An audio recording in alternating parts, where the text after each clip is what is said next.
आजकल हम लोग गणित मैथ्स में एक टाइप वाले सवालों को देख रहे हैं। आज हम लोग बीजगणित से औसम सवाल, वेरी वेरी इंपॉर्टेंट टाइप के सवालों के बारे में बात करेंगे। लेकिन सबसे पहले एक छोटे से कंसेप्ट के बारे में बात करते हैं, आखिर वो कंसेप्ट क्या है, और उसी कंसेप्ट के आधार पे इंपॉर्टेंट टाइप के सवाल, जो एक टाइप के सवाल है, उन सवालों को हल करेंगे। ठीक है, छोटा सा कंसेप्ट। एक बात बताइए, अगर दो वेरिएबल है a प्लस बी और इसका वैल्यू 8 दिया हुआ है, मान के चलिए हम इसको मान लिए a प्लस बी बराबर 8 दिया हुआ है। एक बात बताइए, कोई हमसे पूछे कि a का वैल्यू क्या होगा, तो एक बात बताइए, एक समीकरण है, इक्वेशन कितना है, एक है, और वेरिएबल कितना है, 2 है। एक इक्वेशन, वेरिएबल 2 है, तो इसका मतलब साफ साफ है कि मेरे पास अधिकार है कि दोनों में से किसी एक को हम कुछ भी मान सकते हैं। हमको मानने में क्या है, स्वतंत्रता मिला हुआ है कि इस दोनों में से हम किसी को भी कुछ भी मान सकते हैं। तो हम इसको 3 मान लेंगे, तो b ऑटोमेटिक कितना आ जाएगा, 5, क्योंकि दोनों मिलकर कितना होना चाहिए, 8।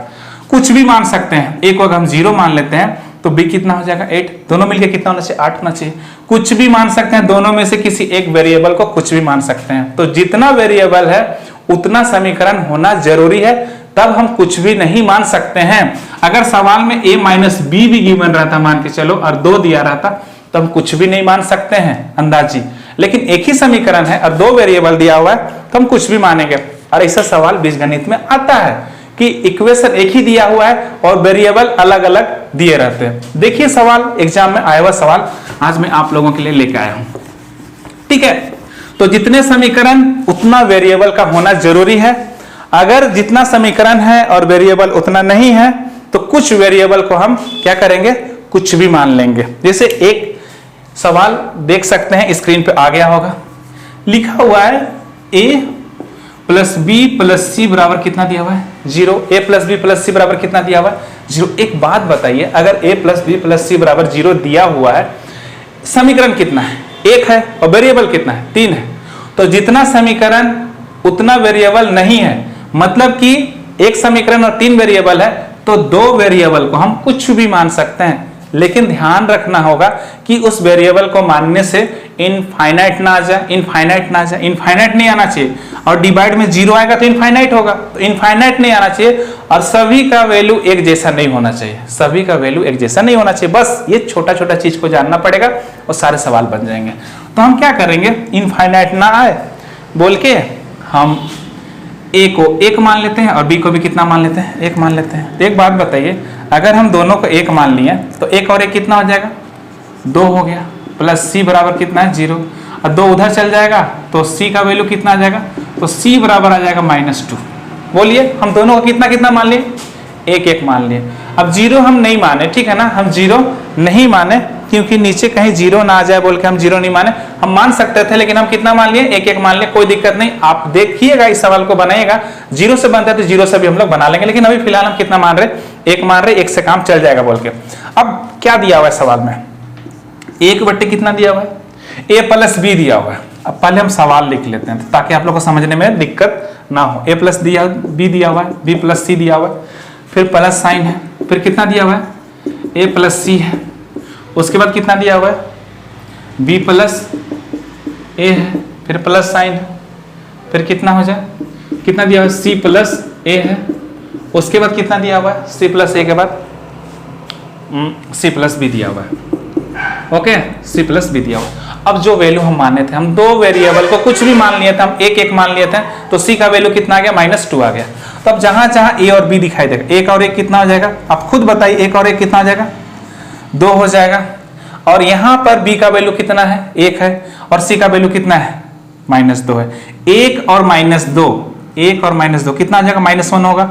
हम यहीं पर कर दे रहे हैं ना, यहीं पर सॉल्व कर दे रहे हैं ताकि यहां पर लिखना ना पड़े, जगह भी कम है। तो हम b को 1 लिख दिए, c को कितना लिखा, -2। तो 1 और -2 को जब हम जोड़ेंगे तो कितना आ जाएगा, -1 आ जाएगा। फिर यहां पर भी वैसे ही करेंगे, एक a 1 है, ये -2 है, 1 और इधर -2, कितना आ जाएगा, -1 आ जाएगा। ये मल्टीप्लाई है यहाँ पर। तो फिर उसके बाद b प्लस a, तो यहाँ पर तो 1 और 1 कितना हो जाएगा, 2 हो जाएगा, कितना आसानी से बन जाएगा।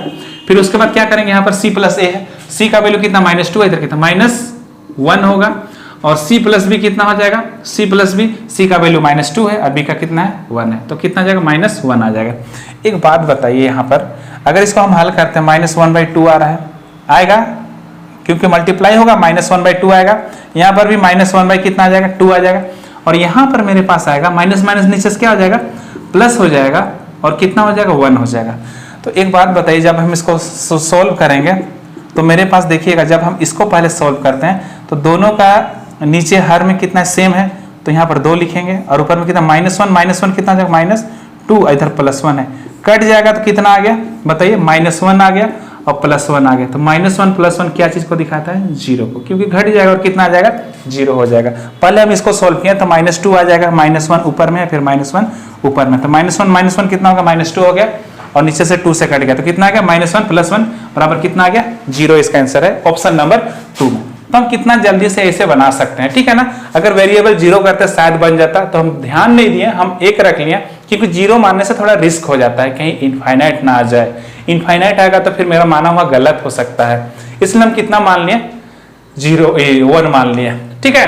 आप 0 देख सकते हैं एक बार, ठीक है ना, देख सकते हैं 0 रखने से अगर कोई प्रॉब्लम नहीं होता है तो हम लोग रख सकते हैं। किसी एक को 0 रखते हैं और एक को 1 रखते हैं, कोई दिक्कत नहीं, हम 1 रख लिए, ठीक है ना। आप 0 भी एक को रख सकते हैं, एक को 0 रख लीजिए, इसको 1 रख लीजिए, कोई दिक्कत नहीं है। ओके, हम 1 रख लिए थे तो भी आंसर कितना आ गया 0। अब 0 और 1 रखिएगा तो भी आंसर कितना आएगा, यही आएगा 0 आएगा, ऑप्शन नंबर 2 वाला, ठीक है। नेक्स्ट सवाल को देखिए, तो जितने वेरिएबल हैं उतने समीकरण का होना जरूरी है।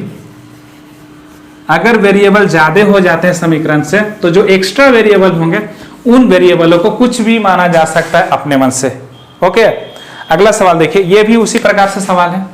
x + y + z बराबर कितना है 0 है, और यहां पर दिया हुआ है कितना x², yz, फिर कितना दिया हुआ है y², फिर कितना दिया हुआ है zx, फिर कितना दिया हुआ है z² xy। इसका वैल्यू हमको क्या करना है फाइंड करना है। एक बात बताइए, एक समीकरण है और 3 वेरिएबल था, 2 वेरिएबल को कुछ भी मान सकते हैं। अभी जैसे हम कितना मान लें 1 0 नहीं मानते, 0 मानने से ना रिस्क हो जाता है, इसलिए 1 मान लें। x को 1 माने तो 1 हो गया, तो 1 मान ले तो z का मान कितना आ जाएगा बताइए, तभी जैसा -2 हो जाएगा, आएगा 1 और 1 2 हो जाएगा, उधर चला जाएगा तो -2 हो जाएगा।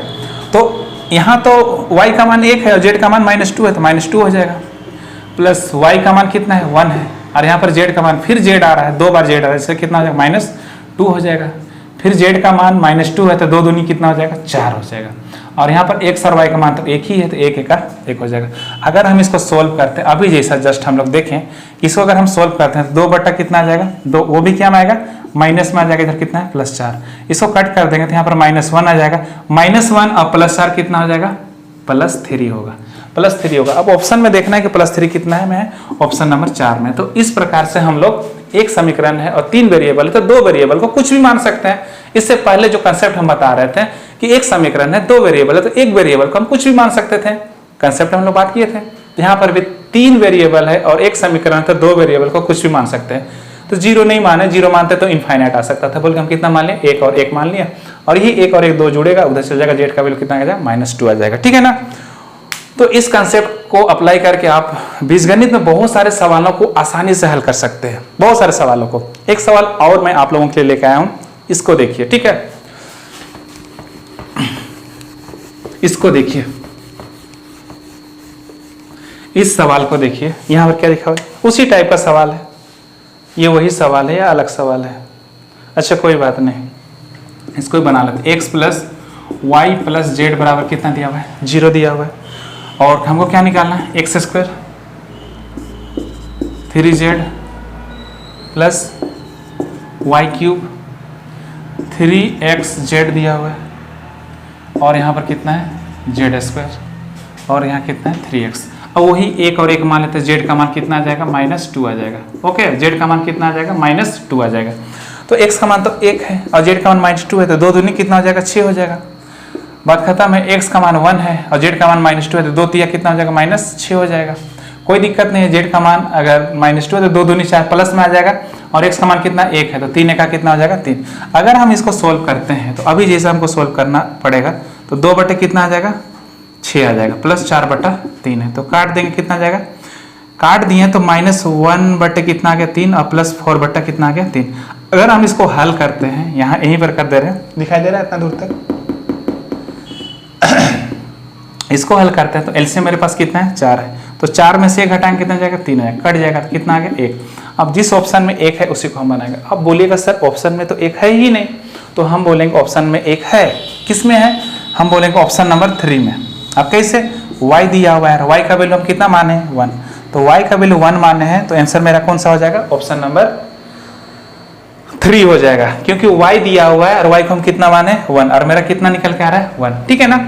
तो ऐसे भी आप अगर डिटो ऑप्शन नहीं मिल पाता है तो आप वहां पर वैल्यू रख के भी आंसर को ला सकते हैं। ऐसे बहुत सारे सवाल आपको मिलेंगे, लेकिन सारे सवालों को एक वीडियो में लाना संभव नहीं है, इसलिए कुछ एक सवाल एक कंसेप्ट के साथ में लेके आया था। ऐसे कुछ अन्य सवालों को अगले वीडियो में हम लोग बात करेंगे जो एग्जाम के नज़रिए से वेरी वेरी इंपॉर्टेंट है, ठीक है। तब तक अपना ख्याल रखिए, खुश रहिए, और प्लीज़ नए हैं तो चैनल को सब्सक्राइब कर दीजिएगा और बेल आइकन को प्रेस कर दीजिएगा। तब तक के लिए अपना ख्याल रखिए, खुश रहिए, दूसरों को भी खुश रखिए। Tata, bye bye.